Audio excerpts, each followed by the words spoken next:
મહાદેવ જય રોબી.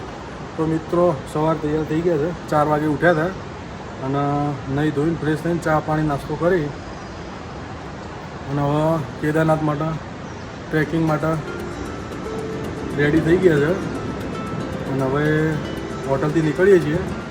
હવે સીધા અહીંથી જઈશું ગૌરીકુંડ અને ગૌરીકુંડથી કેદારનાથ. તો તમને વિડીયોમાં બતાવીશું કઈ રીતે જઈએ છીએ. આઈ થિંક ડોલી જ કરવાની છે, કેમ તો ફેમિલી સાથે હોય. આમ તો ચાલતા જઈએ એકલા હોય તો, પણ ફેમિલી હોય એટલે ડોલી કરીને જ જવાનું છે. તો તમને બતાવીએ આગળના વ્લોગમાં. હર મહાદેવ જય રોબી. હર મહાદેવ. તો મિત્રો અત્યારે રેડી થઈ નીકળી ગયા છે.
એક નાનકડો વિરામ લીધો છે, થોડી વાર અહીંયા ઊભા રહી આપણે આગળ નીકળીશું.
કેદારનાથ 8.5 કિલોમીટર બાકી છે.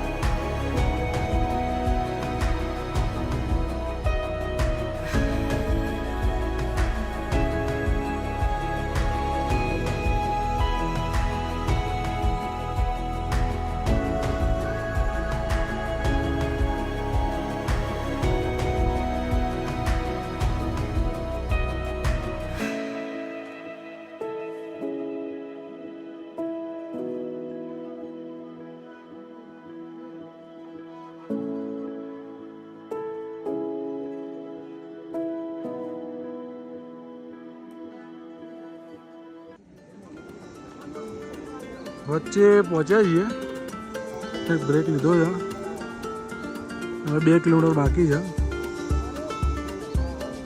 વિડીયોમાં જોયું હશે કે હાલ ક્લીન વાતાવરણ દેખાતું હતું. અત્યારે એકદમ ધુમ્મસ આવી ગયું છે, ઠંડીવાળું વાતાવરણ થઈ ગયું છે.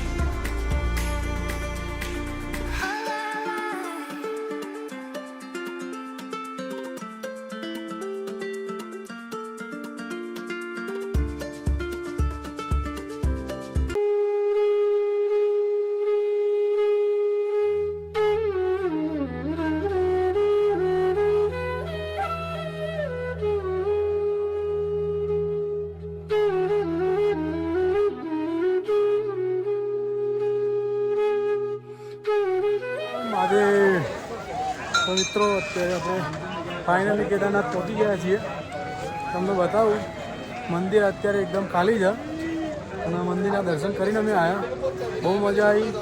અત્યારે પબ્લિક નથી એટલે મજા આવી છે દર્શન કરવાની. હર હર મહાદેવ. અમારા 3 ધામ પૂરા થઈ ગયા છે. હવે કાલે નીકળવાનું છે બદ્રીનાથ.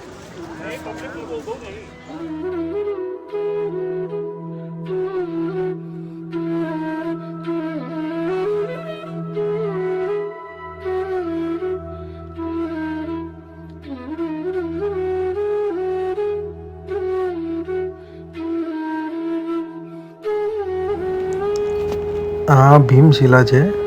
જ્યારે 2013માં બાણ આવ્યું હતું ત્યારે કેદારનાથ ઉપર આફત આવી હતી, ત્યારે ભગવાનની એવી દયા થઈ હતી કે આ પથ્થર ક્યાંથી આવ્યો કોઈને ખબર જ નથી અને આખા મંદિરની એને રક્ષા કરી હતી.